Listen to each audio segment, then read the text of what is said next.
comprenez de qui il s'agit. Hein, je vais les présenter bien après. Nous allons continuer, hein, donc essayer de voir l'apport des biologistes, des techniciens des laboratoires, qu'est-ce qu'ils nous apportent pour combattre Covid-19. Alors, les rapports, nous allons en savoir plus avec nos invités. J'ai tenu d'abord à saluer nos amis depuis la Belgique. Nous tenons à saluer Madame Marie-Josée Marfouta. Marie-Josée Marfouta. Elle suit cette émission régulièrement. Elle est vraiment fidèle à ces grands rendez-vous. Et Monsieur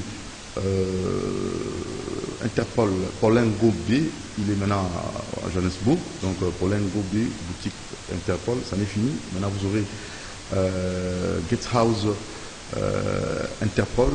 Nous attendons les images parce qu'on aura réalisé un spot publicitaire avec ce grand monsieur Paulin Ngobé et son grand frère Guy Ngobé, lui qui assiste le malade au niveau de Johannesburg avec son cabinet Guy Ngobé, toujours à Johannesburg. Alors très rapidement, monsieur le boss Lutumba, je crois bien aussi monsieur Bienvenu en Simba Mancel, et nous attendons aussi l'assistance, hein, parce que le président de la République demande à ceux qui ont des moyens puissent assister, puissent venir en aide aux démunis et surtout à ceux qui souffrent.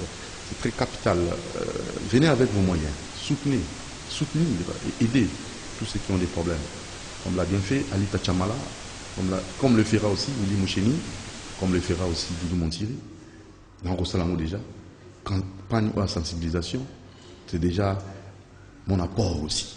Allez, c'est parti. Le président du Conseil national des biologistes et techniciens des laboratoires de la République démocratique du Congo, répondant au nom de Blandin Bokabela, en sigle CEBEM. Il est avec nous. Bonjour, Monsieur le Président. Bonjour, Doudou Montiri. Vous allez bien? Grâce à Dieu, je vais bien. Voilà. Robert Masolo na lingala na bossa nikutu. Na ko rappeler bino. Namba Docteur Clément, au 6e fois dans Mbaye. Aïla qui biso makanisi kitoko pour nous soutenir, pour nous sunga seni et non, excusez-moi, là je vois un appel de la sur la seni au pas de sunga seni position seni aux ébanate dans ma cambo au seni, voilà, là c'est la politique, excusez-moi. La moni monsieur François Obenganga, excusez-moi, vous dérangez l'émission. Allez, alors baki akoya ko sunga ande ko na biso soki ko bakisa maele pour na ko meka ko sala dépistage ko sala mana ba laboratoire ko sala mana ba centres médicaux pour na ko sunga docteur Muyembe, oyo aza vraiment yemoko na innervé, alors que ceux qui vont permettre à ceux qui makambango salama partout, donc vous va dépister rapidement, bandeko nyonso ba Kinois, ba Congolais, surtout ba quand ils sont asymptomatiques, c'est ça non? Quand on a dit oh muta ko bela malade yango, ils ont l'accès ba signe te mazana ngo, azana corona mais goze ba te azo ko sur la terre, azo dans le muto. Azana ngo me goze ba te atambola kazo pesande batu corona. Ça devient encore très grave. De quoi yaki 6e fois ngo. Mais lelo yemoko ta na président na bango siko. Pendant ce nom qui degré mati. Alors monsieur docteur Clément, bonjour. Bonjour monsieur Doudou Montiri. 5 fois na yambio lelo 6e fois. 5 fois on a. Balette au côté ici. Et botimbuma ba bengio toté pour na technique où il y a de l'ISA. Merci beaucoup. Avancement Isali par rapport à un processus. Donc, on a saisi l'instance déjà où il y a l'écolo pour agir parce que l'air est grave. Donc, tout le monde est autour le banc. Nous avons une dimension avec un mémaïlo comme on peut écolo. Le président a confiance dans le groupe, il y a professeur Mouyembe, mais le groupe WANAP et Sengeli Pe Batouba, ça va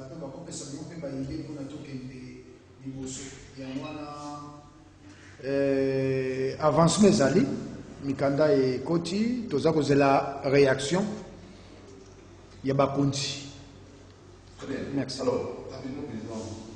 Blandin Bokabela, Nambi, Nekomoko, par membre de CEBEM, pour la Makambo, Italie, apport na bino biologiste pour la Covid-19, pour la synergie de Toulonga, na cause ensemble de Toulonga. Alors, est-ce que réellement, beaucoup de docteur Mouyembe, beaucoup de correspondance pour participer à la combat? Merci. En fait, nous allons savoir Catherine Soudan, dans le ministère médicaux, dans la tradition laboratoire, donc professionnel.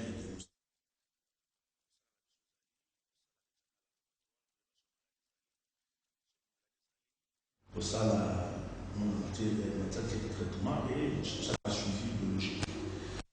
Effectivement, on a sur le terrain, effectivement, c'était le 18 mars. Vous avez été invité par l'équipe à riposte. Il y avait des projets pour laisser la Guinée du Sud, la corporation de sous pour travailler dans la commission, mais malheureusement, depuis tout ce temps, maintenant, il se soutient. La commission est Tiama, bon, ce n'est pas un problème. Ce n'est pas un autre de manger du sous, de l'eau, pour apporter quelque chose dans la lutte contre le Covid-19. Vraiment. Alors, très rapidement, Ndegonabiso Blandin, Bokabela, on a un petit rappel. Le président biologiste, Nyoso, technicien et laboratoire. Une technique mise au point par une firme allemande, technique d'ELISA. La technique Ndeko, biologiste, laborantin, va proposer na biso peut proposer en gros pour nous permettre à ce que décentraliser INRB. Pourquoi décentraliser INRB? Nangaki olingana tanga. Nangaki bino boyano. Pour nini ko décentraliser INRB? Malamu ya technique de l'ISA wana eza na sikani ni avantage ni oyezali nango nangonga oyo. C'est moteur nango. Merci. Le laboratoire Moboga Kanelo sera l'examen à Congo Mobimba. C'est de partout à travers le pays, ceux qui ont hasard, mon suspect, va prélever, puis batindi échantillon à INRB. Mon Congo Zamboka Mounene, plus de 80 millions d'habitants. Et ça dit que INRB est connu vraiment submergé. Depuis quand il y a comme ça, je ne sais pas que à peine 100 entre ça et ça va être Sengeli pour bâtir sa plateau technique pour faire bénéficier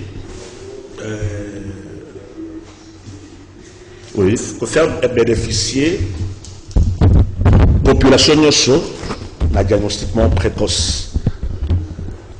Alors, ce qui peut être l'année le sous Nicoleleki, Baninga ya riposte, Balobaki à partir de la première semaine. Et deuxième semaine, il y a moins demain, possibilité d'ali que tout y a contamination, tout y a maladie et puis maïbélé. Dans un rapport, il y a équipe à riposte. Alors, par rapport à ça, tout le monde dit que Ekosenga, les lots, INRB, disons, riposte, équipe à riposte, au bazar laboratoire, bon, jusque-là, et ça, la paix est fort, laboratoire, mon sous-sous. Pour Moussalapé et avancer. Alors, tout cela qui est dans Moninga, maître Ngonde, au Tazamoko Katia Corporation Abisso, alors, le projet à Malamou, il y a test ELISA, et au moment que le projet OEP INRB Bazara, que Batonios Bazala testé, et ce projet de Malamou, il y a un autre soutenir, c'est ainsi que tous allons dans le plateau pour non seulement participer à la sensibilisation, et puis, apporter le soutien à le projet, il y a ça examen, il y a ELISA, pour plateau technique comme nous-mêmes, et tout la peine de donner qui approche la réalité. Parce que quand on dit 350, 57, c'est bien. Mais ce n'est pas aussi une grande partie de la population qui a la chance de la dépister. Parce que test bazao salelo a immerbe za test me coûtera cher. Za test il y a biologie moléculaire, ça coûte cher. C'est bien, c'est la confirmation, mais essayez au fur et à mesure que nous avons les cas, tous la peine à idée générale, il y a population, tout va vraiment avec beaucoup d'exactitude près. Réalité, il y a une situation de Covid dans beaucoup d'abus. Alors, on a lu quand on a un PCR, ça va inerbe, et vous allez voir pas si tout est vraiment une idée générale. Il y a un sengeli, motonyoso, même quand on a kalobaki, à sala ou à koki ko sala, de façon que aya un apport naé pour bitumbawana contre invisible ou tomber Covid-19, tout le monde. On peut te l'en occupation qui connaît tout le camingi, ba malade bazar bakisama et possibilité que batopé base à la contaminer aux alamines peut batoba kufaper aux alébélés. Bien qu'aujourd'hui le monde moins stabilité ça côté cas de décès, mais au moins tout il y a pas cas confirmé et ça comata. Alors Robin va docteur. Terminal ça biologiste médical. Oui, na clinique universitaire. Dans le laboratoire universitaire, dans ce labo parmi bateau pena ou meli na laboratoire ils allaient entendre c'est aux ébélés. Vous êtes bien mais il y a parmi nabi. Alors ba boumeli kuna na laboratoire il y a Unikin, il y a clinique universitaire et tant on peut plus dans ça la stage pour coûter ba on dans laboratoire pour plus de ça biologie là, G1 G2 G3 biologie on les a sciences de robot en côté. Donc on s'appelle environnement, toi tu es environnementaliste. Bien que tout le monde a sa casquette en mingité, tout le monde a émission environnement, il y a un professeur, il y a un baboui, mais au moins à carence, il y a un invité, ça dit que vous avez un moto, non, combien de invité, mon représentateur, ils ont ça moi passé. Mais tout le monde, si Kao est boué, n'a pas talaka, batumi, on a mokolo, confinement total, confinement général, bakendage est belé, n'a pas wenzi, tout anaka, tout ça, 14 jours c'est l'équipe, tout le monde va kangé matité. Si quand vous avez vu ça, asymptomatique. Alors, est-ce que parmi les bateaux, il y a 14 jours, c'est les cas d'Angoro, les bateaux qui sont contaminés, ceux qui sont malades, ils ont le couteau. Nous, nous avons le cas asymptomatique, il y a le cas asymptomatique, les bateaux sur le plan biologique, ils déjà atteint. Maintenant, ils ont signe maladie. C'est-à-dire, dans le laboratoire, et que moto aza na maladie mais ba signe oyo eza ko lakisa moto aza na maladie ba signe albanda net fièvre net tout net rhume na monanité ce qui est très dangereux parce que ba to kotambola to fana banda banda ko to kotambola bon net au sunne pelika ma confinement bon les autres monique relâchement comme makasi balança qui na début à mois de mars en fait vers la fin à mois de mars balança qui opération confinement total à Kinshasa. Du coup vous allez passer sur soit décision après le confinement total il y a commune à Gombe. Alors au souligne comme très très capital la veille il y a confinement tout le monde qui na souci il y a lobby et vous allez nini bato abima qui belem balamoko fou les alaki makasi na bazando na bawenze na nzela et puis bato basangana qui est belé. Alors il y a un peu bangisa. Est-ce que dans le moment basangana qui est qu'est-ce qui s'est passé? Certainement quelques cas positifs ezalaki. Tant basangani et koki ko salaki bakaboli pe malade. Il y a un moment baninga ya riposte balobi à partir de la première semaine, puis deuxième semaine, il y a mois de mai possibilité zali tout ezala belé. Probablement batali pe par rapport à Oyo Salamaka na veille à confinement total. Il y a ville à Kinshasa. Certainement, diriger c'est prévoir. Il y a déjà pas bêtimbela que à partir de la période où on a première semaine, puis deuxième semaine, mois de mai, tout est malade aux allés. Donc, ils ont déjà alerte pas pessi que le gouvernement a des moyens. Population paix a joué précaution sur makasi au bazar on malade au bazar on malade des ali baye ba ke malade des ali ba to za ko kufa. Et puis, moto na o ya ko sala pour atia liboko na lutte contre le Covid à sala il y a un moment de mettre gonde bazana projet wana o pebiso senbem tout ça ko soutenir. Maître Clément Gonde. Chaîne ya Elisa wana. ils ont coûté combien? Parce que peut-être tout ça, là, on a un chiffre. Chaîne Elisa, ils ont combien pour tout en ango? Merci. Tout ça, ça le rappelle. Hein? Oui, oui. Donc, na sepeli mingi na présence, il y a président Nabiso, parce qu'il y a un carnet corporation. Donc, Azali président élu. Et Koya Nae Awa et Pessingaye fierté, et Pessingape Makasi, parce qu'il y a un représentant par biologiste et nyonso. Parce que Nikambo et la couronne est alignée par biologiste. Oh, donc, ils sont pas partis, tout ça en amont, tout ça en aval. En aval, ça c'est les traitements. Les médecins qui sont là, qui sont chevronnés pour soigner, bah, schéma. Mais diagnostic, c'est les laboratoires. Non, entre nous. Diagnostic, c'est les laboratoires. Tout font la parenthèse. Est-ce qu'il y a un monde? Bah, biologiste peut n'a pas payé monsieur bâti dans l'écart, nous bâti dans l'écart. Non. Mais ne me dis pas qu'il bâti dans l'écart. Oui, donc ne me dis pas ça. Na lobby ba biologiste ndé bazali plaque tournante. Parce que médecin va soigner, il faut un résultat et un laboratoire. Vous avez laboratoire sera lobby parce que un biologiste a comme même un médecin en erreur. Quel que soit les symptômes, oui, médecin, la clinique est souveraine, mais attention, il y a des maladies où le médecin ne peut pas oser.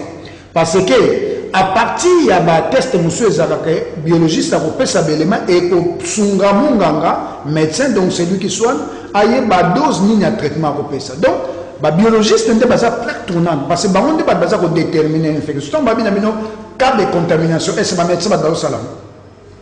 Ce babi qui est à 350 cas. Donc, quand on a inerbé. Donc, ce sont les biologistes qui sont là à l'inerbé qui travaillent. Mais. On a pas de souci, mais nous allons étendre partout. C'est ça. Oui, Nabando la président où tu peux expliquer, pendant na solo nyonso. Donc, inerbé, tu sais combien on a République démocratique Congo. Et puis, technique au inerbé, là, et ça, technique, il y a PCR, il y a biologie moléculaire. Dans le bac, on va coûter cher. Il y a un lobby qui photos à la moyen de bord. Technique Elisa, autres pour soutenir les lots. Le biologiste, mon président, aïe, pour soutenir la technique parce que aïe biango, le biologiste, nous sommes aïe biango. Et puis cette technique, moins coûteuse.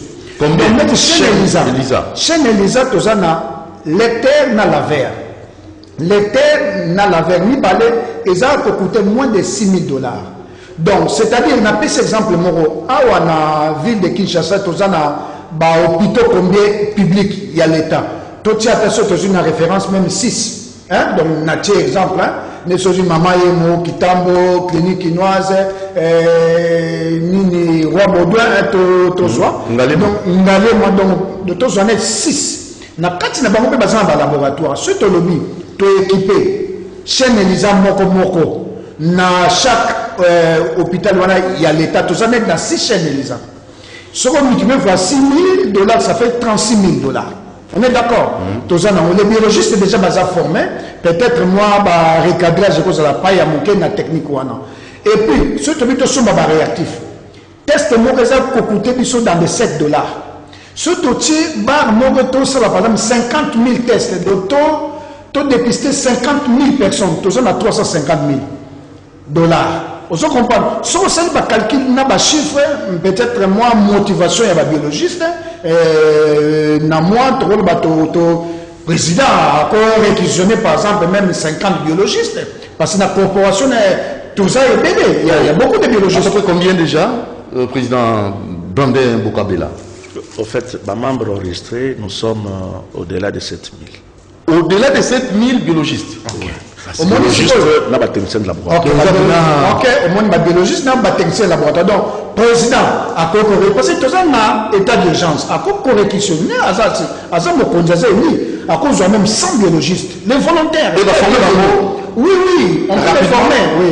Président, oui, le président, il y a la technique, on a formé gratuitement, parce que ça pour l'amboka. Très bien. Tout l'équipement, on a un test, on a la valeur de $7. Si tu as 50 000, tu as dépisté 50 000 personnes. Et chiffre, nous avons calculé ça à $350,000. Alors, plus équipement c'est dans de $6,000. Facile laboratoire, ça fait 36 000. Donc, en tout, on a déjà 886 000. Si tu as une enveloppe, par exemple, il y a 400 000 ou 500 000. Ça va aller. On peut au moins dépister ce nombre-là au Copes. Alors, technique, on a bien qui va payer ça en Europe de l'Est. Pologne, et ça va payer. Il y a sur le Russie, Allemagne à mettre en place. Donc, ça va technique, biologiste, alors, mais nous devons faire beaucoup attention. Président Otikoloba, tous en abattu asymptomatique. Donc, c'est-à-dire que le biologiste a compris que les malades ignorants, tout ça malade ignorant. Asymptomatique. À quoi vous battez la maladie dans 4 jours, pendant combien de jours? Bon, la période d'incubation de 2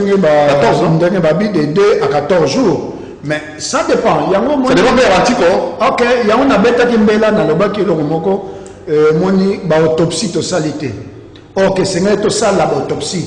Parce que l'autopsie, c'est salama, na médecine légale. Parce que il y a médecine légale. L'autopsie, c'est salama, tant que tu as fait la moto, tu as fait virus wana azali ko travailler na kati na nzoto. Donc ameni mututi na liwa. Omoni ndenge moko na tuko biso na lelo. Ba recherche esalami na Italie, na France, na États-Unis, ba lobi ke corona zo bomate. Virus wana za ko bomate. Virus wana za ko bomate. Isiko nana zo bomate. Nani siko zo bomate. Question malam. Est-ce que n'a reposé une question, est-ce que le virus a sidé bomaka? Après ça rendait à l'anticorps et bomaka là de yeux virus a sidé et bomaka mais marandé la liwa. Et on met maillot et otindi kalon de la liwa. Ndenge le virus ya corona ne bomaka et otindi konde na liwa. Virus a sidé qui ndaka ko bomaka anticorps. Bomi yango babi men sida et ça syndrome. Ba tout ba ko définir syndrome. Quand on dit syndrome c'est l'ensemble des symptômes. Et quand on dit un symptôme, c'est l'ensemble des signes qui caractérisent une maladie. Donc, c'est-à-dire que Moutou, il y a Koufi, Nassida, ou Koufa malade, moi, sur tuberculose, et c'est manifesté parce que les petits corps, les a sur ma capacité, et virus, on a bomi, à tiki, les au niveau bêta, moi, déstabilisé. Au niveau bêta, moi, on a fait d'abord bêta papa, parce que papa, on tire de bêta. Ok, il y a un virus, on les a battus, mais il y a une bactérie qui tue. Il y a des recherches sur la bactérie il y a un virus ou un retouché bactérie. Alors, déclenchement de ça, bactérie, et ça, et ça, pour la recherche. Il y a un que tout ça, recherche avant-plan, recherche exatée. Maintenant, s'il vous plaît. Recherche exatée. On a tout le monde, $6 500 pour la chaîne Elisa. Ouais. Alors, on a tous la Union des chroniqueurs musicaux du Congo. Tout ça, moi, union à Bissot. Tout le Bissot Moko, na initiateur, Gabana Bassé, superviseur. Donc, au moins, ministre était. Pour tout ça, tout compte à la combat, on a une émission à Bissot le dimanche, pour sensibiliser, pour conscientiser la population. Mais le ministre a un Bissot. Le ministre a signé tout compte ça, projet, budget, tout ça. Tout compte ici. Comment est-ce que Bino il y a science, la biologiste, la technicien à laboratoire? Est-ce que vous avez pendant pas un ministre était ni? Kosolona hein? Tout Bino vous avez comment on est bouillé? N'habitez.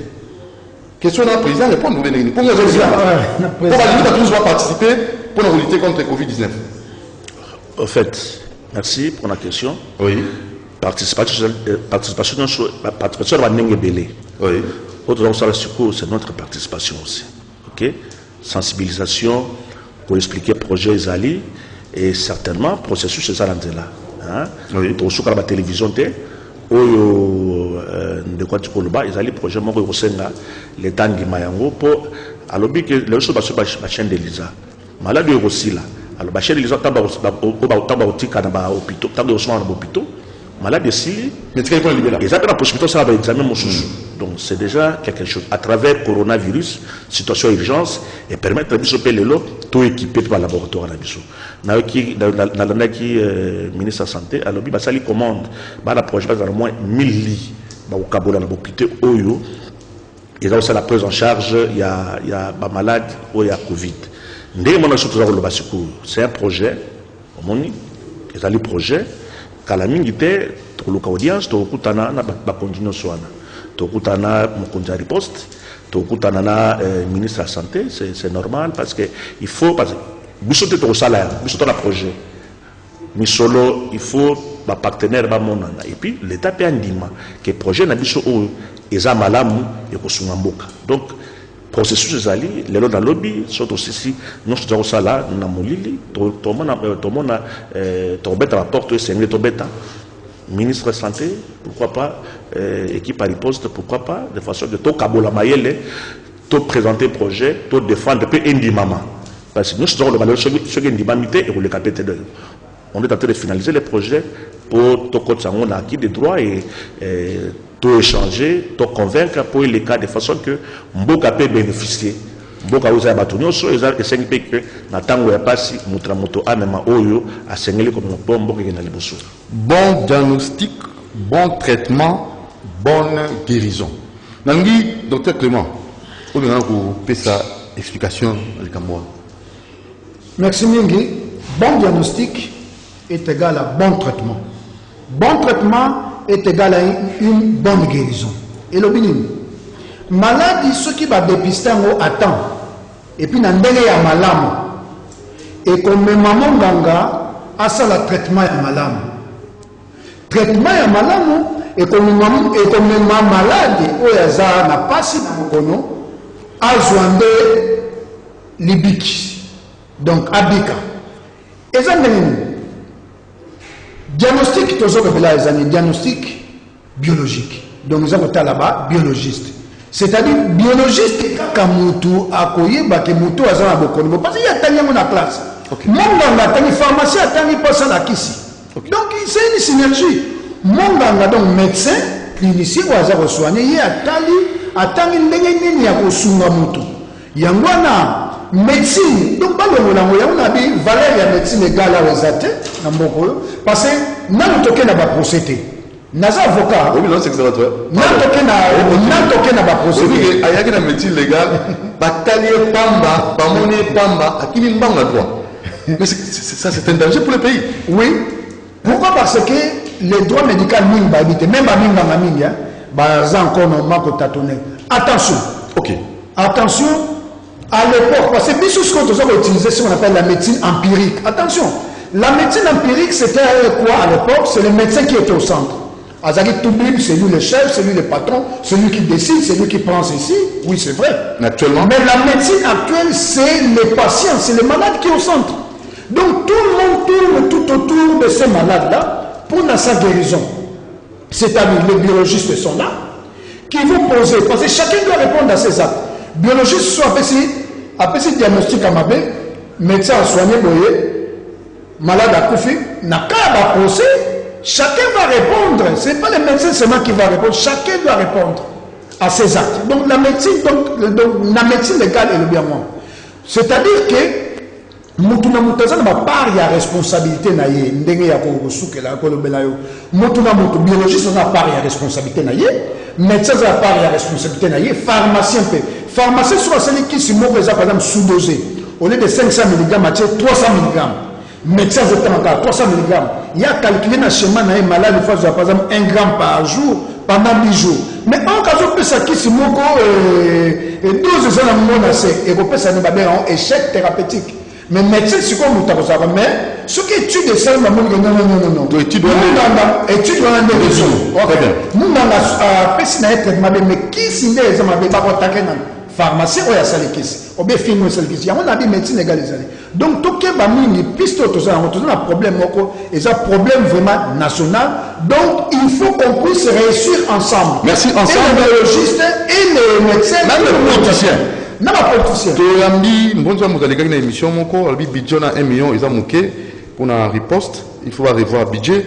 Bato FCC maman Ndouzi ya Lys yé a pesaki pe ya nonaye 10 propositions FCC pesaki pour la lutter contre Covid-19, basengi bakoka ko multiplier ba laboratoire pour na tester et ça la penza et belé ça rapidement. Voilà la proposition à FCC. La proposition numéro 3 au ça la 10 propositions. Ce qui n'a pas dit mbonzi moto opposition. Alors budget est moqué, même la FCCP, le budget, il y a 1 million, on a moqué. La FCCP, va multiplier le laboratoire pour nous permettre que tester seulement rapidement à la portée de tout le monde pour nous détecter tester positif. Alors, au moment où la maladie est Italie, opposition, Italie, il y a majorité qui va pouvoir rater. Tu as dit que c'est une solution. L'invité président, na comment on a pensa, à niveau FCC, 10 propositions, la 4e proposition, 3e proposition, va multiplier le laboratoire. Et je crois, côté à budget, ils ont obéi, je crois, 10e ou 7e proposition, le budget, va y voir, ils ont manqué, il y a 1 million pour la riposte. Et moi, je me dis que l'opposition, puis le budget a manqué. Alors, bino siko, mon ganga, bino bozali laborantin, bino bozali biologiste, ni beaucoup de pour un dingue, c'est un multiplier le laboratoire. Voilà le niveau FCC. Merci. On y riposte oyo, tiza au salama, boy. Et Kambami na Mukanda. Ils ont un plan directeur, un plan stratégique. Et dans le plan stratégique, il y a ce qu'on appelle des principes, des principes directeurs, ils appellent des valeurs fondamentales. Nous sommes dans le Biwana, nous sommes dans la société civile. En fait, la politique maladie. C'est maladie, nous pouvoir nous opposition. Non, maladie, ils ont occupé. Je suis tout. Non seulement bien, ils ont un plan stratégique.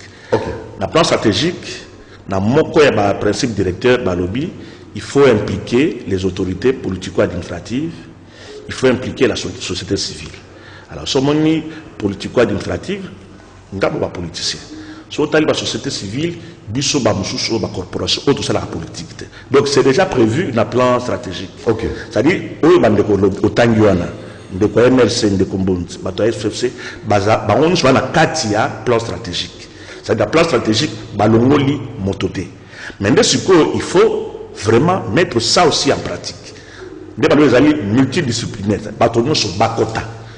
Multisectoriel, bâtons sur Bakota, to Sangali, Bokepo, le Lotolonga et Tumba Oyo, il y a Covid-19. Donc, motomoto a exclu. Na idéal, mais nous en pratique. Donc c'est l'idéal qui pose problème. L'idéal, c'est na mikanda ba combien on malade dans un document yango. Mais l'applicabilité, c'est ça le grand. Ça pose problème. Pourquoi est-ce que ça pose problème? Yango bon. Moi na répondre à mes questions les pour dans un moko kacha ba kambité. Est-ce que mauvaise foi, c'est une hypothèse? Est-ce que causant un moyen, c'est une hypothèse? Budget dans mon million, c'est une hypothèse. Yango omoni na nyonso wana va revoir na tozali banda. Nambongo zamuke mais moto place azali asala eloko o akoki ko sala ko tolonga président. Alors dans le basusu muke on a qui bon diagnostic, bonne guérison, bon diagnostic égale bon traitement, bon guérison, bon diagnostic, bon traitement, bonne guérison. Toujours dans le contexte à l'élo ya coronavirus. Ce qu'on a dit évolution à l'élo ya coronavirus, chaque jour baza ko pesa biso ba cas confirmé. N'est-ce pas? C'est déjà par il y a diagnostic. C'est-à-dire que déjà diagnostic, ma PC a yebani que motosongo le motopakala, à la Covid-19, protocole à prise en charge il y a traitement zali. Ceux qui bayoana baye attend, il y a un moment lelo stabilité pour tout na côté ba décès. Et puis na rapport de l'obaki, bonne évolution pays à bateau et comme pays et belé. Vraiment c'est ça qui justifie cet adage. Bon diagnostic. Et puis quand on dit bon diagnostic, ça l'a mis à temps. Et là, tu as déjà une détresse respiratoire, tout ça. Il y a autre système mini. Pour ça, là, dépistage de masse. Donc, dépistage de masse, et ça, qui permet tout ça, la diagnostic précoce, et traitement et récemment à temps. Et nous aurons aussi une bonne guérison dans la majorité des malades qui seront confirmés. Voilà, président Blandin Bokabela, vous êtes président et biologiste, technicien de laboratoire dans le République du Congo, c'est bien en sigle. Si que ce qui,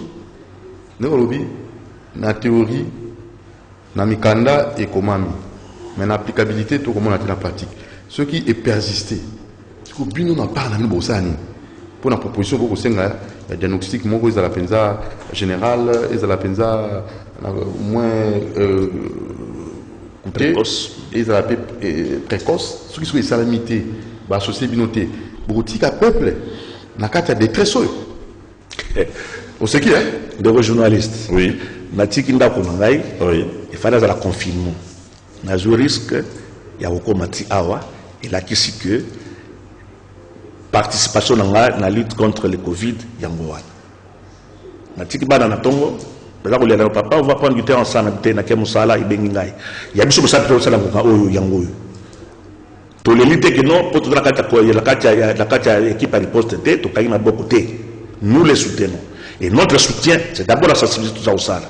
Notre soutien, c'est aussi réfléchir, apporter des projets où il faut ça, équipe à Covid-19 et que les bosso et la souka population d'Abisso et bénéficier d'un apport de notre donc, Kokota c'est bien, ceux qui vont nous attendre tant mieux, mais tu as mis à bon côté, tu as sala, tu as koloba, tu as yango, tu beti mbela que projet izali, tu beta porte pe, balu kababa ya mabiso, tu expliquer, peut te présenter projet.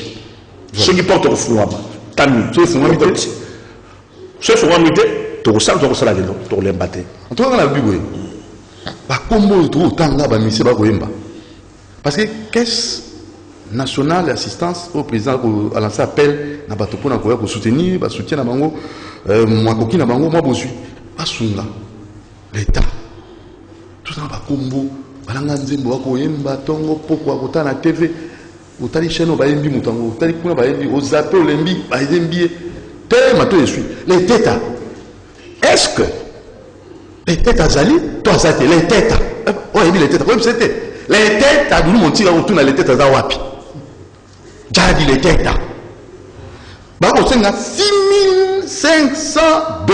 Quand on somba chaîne ya Elisa pour permettre au la dépistage na 98 personnes hein la rapidité nyoso au lieu de la gaga ouais une herbe de cause à 50 personnes par jour hein? Après 3 jours je m'appelle en fait d'après le rapport de Zanango, il y a 100 tests par jour. Je pense que vous pouvez approcher. Déjà, il y a des réponses, déjà pour Senga. Juste la préciser. C'est-à-dire, maintenant, on doit Senga, qu'on va payer, qu'on va la réalité aux alliés. C'est-à-dire, même une heure, on va la tête.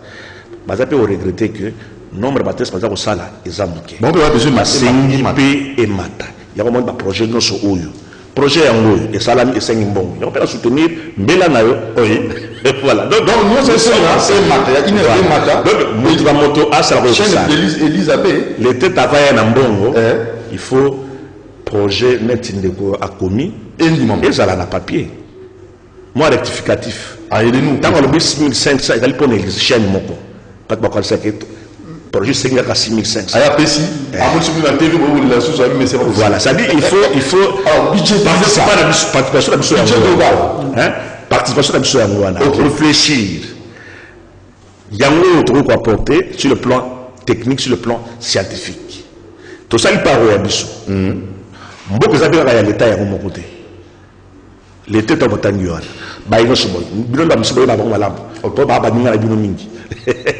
nani na kingani projet yango ezangi mbongo allez yako toleki awa hein toleki to ko mapena ba konzi ya mboka to ba on faut bandima ce bandimi que esalama ce ko so bi ba bike mbongo pesate alors ce ko to zomi sima tant on spère na plateau oyo to beti pe sumbela ke l'état ndimi ne makoki zate bino ba ibozala makoki possibilité ya ko bande corruption yango to la teka ba kufa to ya ba cercueil to ya ba biloko non ko lela na maya mission non c'est le moment d'aider nos frères et sœurs qui sont encore vivants de vraiment que dialogue et mon vivant c'est aussi le moment de dire de mettre ça aussi en pratique oui docteur namoni oloba ki moko wa malamu ya budget hein ndenge na présent au Tcholoba na pesa ki exemple moko simple hein ce qui to ciblé sur ton dépister 50 000 personnes.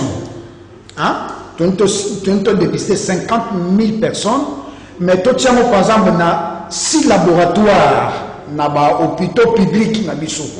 Tu reçois, ba maman tout ça m'a expliqué 6. Alors, chaque laboratoire a besoin de posa ya chaîne Elisa, moko. Chaîne Elisa, on les a coûté 6 000. dans chaque laboratoire. 6 000. Donc, là, transport de tout ça, on a 6 500. Chaîne Élysée, ça va coûter 6 500. Donc, chaque laboratoire a d'abord une chaîne Élysée qui est un appareil, ils ont dit lecteur, laveur, ils ont mis 6 500. Donc, chaque laboratoire a un. Deuxièmement, il y a un test. Test Moko, ils ont pour revenir à peu près à $7 par personne. Ce qui on a 50 000 personnes, donc au moins à $350 000. Donc ce qui est aujourd'hui 6 500 ou 6 000 tokens, donc na 6 000 ou 6 500, ça fait $39 000 pour un appareillage pour 6 laboratoires. Alors plus 350 000 pour 50 000 personnes et puis c'est à peu près dans des $389 000. Donc surtout arrondi quand on a 400 000 plus les imprévus, c'est bon, on peut dépister 50 000 personnes dans la ville de Kinshasa. Comme cela, analyse et to sambusango, on est comme la net typhoïde.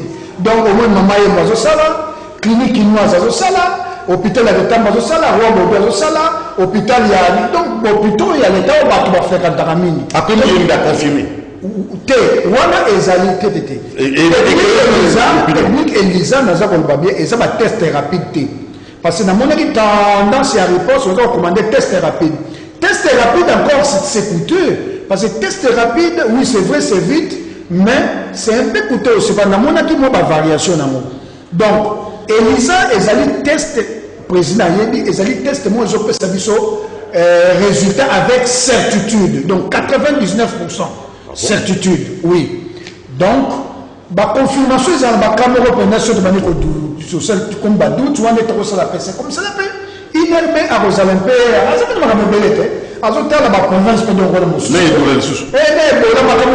donc, c'est-à-dire que ceux qui te saluent dans la test Elisa, test Elisa, donc ils vont permettre déjà, mais il n'y a pas de mois d'août, tu retiens dans l'échantillon, on a la confirmation, mais Elisa est confirmée par exemple, test très sensible. Très bien. Alors, Président, on a souka presque, il nous reste quelques 5 minutes. On appelle le noir, on a habité sur le Banini, Tindara Testo, le noir, il y a un téléphone vert pour le président, il y a un biologiste, il y a un laborantin, il y a Congo, il y a RD Congo, il y a un Blandin. Bokabela a pénatant pour s'exprimer pour nous on appelle les autres délais. On a formulé le téléphone. On a eu 6e fois. On a compté 6e fois. On a évité le président presque à la fin. On a expliqué tout clairement. Pour nous pas koloba ah. Puis tout le cas ici la corona, nous vous avez la vision oh ba lukate c'est technique ya Elisa ni les amalam. Kuluka kisi na ngona no to pour ça là on yo ba. On a besoin de bazukisi kuna mais bidon ndeni. Ba mo comme soki bazukisi. En fait, merci. Au moment où tu as plateau A. Oui. Ba ba mon abisso. Mais ba là on a bisso na yo. Mais peut-être qu'on n'est pas la bango, liboso la caméra ezali. Très bien. Il y a toute une équipe technique. C'est pareil dans l'ombre. Les équipes, c'est toute une équipe pour la prise en charge. Chacun a sa part des choses. Par Nabso ezali diagnostic. Qui si Azali, Bistoeli, par quoi il y a Bisso diagnostic. Et on m'a toujours expliqué, tant que je suis, pour nous expliquer qu'est-ce qu'il faut faire. Pour que je stoppe si tu as oublié que malade Azali, pharmacien Sali Kisnae, médecin a commis, Motabiki. Donc chacun de nous a sa part dans la lutte. Donc, toi qui en a, Bilanga Motomosu Souté, il y a Bisso par et en Très bien. Mais les contacts, les coordonnées, pour la Batouba Rabino. Bureau d'Absala Matongé, on a venu de la Victoire à 41, quartier Matongé, immeuble Chimlai. Bon, Mikolo, toi, le confinement, les bureaux ne fonctionnent pas comme il faut. Confinement oblige, mais numéro, il y a bureau Zali, 085 480 77 52. Bandela pour Robin, on avait tout 085 480 77 52. On a un numéro à président national. On a aussi ça, un petit message d'encouragement. Il n'y a pas de sur une équipe qui a riposte. De 1, de 2, il y a l'heure où, pour exemple, moment il n'y a pas si. dans les hôpitaux, on a mis un service minimum et tout ça, donc il faut vraiment être armé du courage. Courage les amis, courage les consoeurs, courage les confrères, tout ça c'est malabino, Kobange Zalate, nous avons une chose à battre la biso et l'État peut pour soutenir biso peut corporation de Tikibinoté. Bravo les gars, allez. Très bien, ça c'est un mot d'encouragement. Docteur Clément. Merci Mingi, ngai na contact eza 089 61 56 194. 089 61 56 194. Alors, Nakolobaboye, vaut mieux prévenir que guérir. Donc, ça pensa, tout ça na plan, plan A. Ce qui plan A est simité de repasser na plan B. Bisoza na plan A, plan A. Ce plan A est simité de na plan B. Donc, comment peut-on dire na katambo kabakba kufa belé. Ouais. Alors que les plan A, donc qui n'a pas plateau, tout ça, ça l'appelle à tout le monde. Surtout les autorités sanitaires, Bayoka Biso, tout ça, les lorons payent bien. Ce qui paye, si nous avons un plan B. Plan B. Ouais. Donc, si nous avons pour commander, ils vont commander eux-mêmes avec la firme. Donc, Biso, tu vas orienter, tu vas focaliser sur la firme. Ça les commande, te former, et puis tu examen et à la portée de tout le monde. Merci beaucoup à nos deux invités au Bazali pour participer à la riposte. Tous les pics, avant les pics, nous avons ensemble, disposition, précaution, on a des collègues à Penza, pour Nakamakutu, Jenny Kanindazik a testé positif. Journaliste, plutôt un na kiosque. Ah, corona. Quand tu as comme si tu as mais pour ici, na été, moi c'est été. Faut un peu. Journaliste, moi tu as la pembe bonga na net, mutabanet. Testé positif na corona. Alors moni ezali lo ça raté. Hein? Jenny Kaninda, vous bien Azaki journaliste de la RTGA, tout ça. Alors ça devient grave, il faut faire attention. Pour lutter contre mon Covid-19. De tout mon tiré, après merci. Je crois bien maman la biso na Belgique. Maman Marie-Josée Mafuta na bandi to pesio merci na partenariat au Kitoko. To pesi merci mingi na Willy Moucheni, c'est le moment ba kombo là. Willy Moucheni, c'est le moment. Monsieur bienvenue en Simba dans l'Antel. Monsieur de la prière, cité des ossements, c'est le moment. Boss Lutumba. Kuna na Kimwenza topesi no mbote mingi kuna chez le boss Kimwenza to kepe ko sambela na otaka bakombo nani susu bato so bayebana na mboko oyo le teta o nani oyo même na baza son excellence Florent Chiba topesi mbote donc to sunga